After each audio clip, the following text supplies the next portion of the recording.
আসসালামু আলাইকুম, hello viewers, সবাই কেমন আছেন? আশা করি সবাই ভালো আছেন। আমিও আল্লাহর রহমতে ভালো আছি। সামনে যেহেতু কোরবানির ঈদ, আর কোরবানির ঈদের বেশি দিনও নাই, তাই ভাবলাম সৌদি আরবের গরু বাজারের একটি মিনি ব্লগ নিয়ে আসি।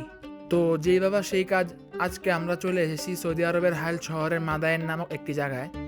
আমার আব্বু বলল যে বাংলাদেশের মতো এই দেশে কোনো গরু বাজার নেই, এই দেশে গরু ফার্মে গিয়ে গরু কিনতে হয়। তো দেখতেই পাচ্ছেন আমরা এখন গরু ফার্মে আছি। আমাদের সাথে আরও কিছু ফ্যামিলিও এসেছে, আর তাদের বাড়ি কুমিল্লায়। তো যাই হোক, আমরা এখানে সবাই একসাথে গরু কিনতে আসছি। তাদের মধ্যে আমরাই এই প্রথম সৌদি আরবে কোরবানি ঈদ করছি। আর এখানের ফার্মগুলোতে এত বাজে গন্ধ বলার বাহিরে।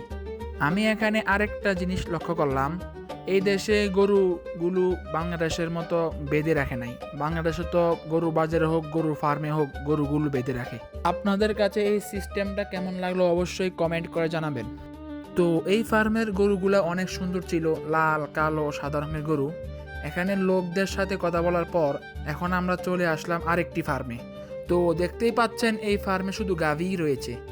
গাভীগুলো দেখতে অনেক সুন্দর লাগছিল। আপনাদের কাছে কেমন লাগছে অবশ্যই কমেন্ট করে জানাবেন। গাইস, চলেন একটা প্র্যাঙ্ক করা যাক। এই এই গরু বাইর করবে, গরু বাইর করবে। তাদের রিয়েকশনটা একবার দেখেন।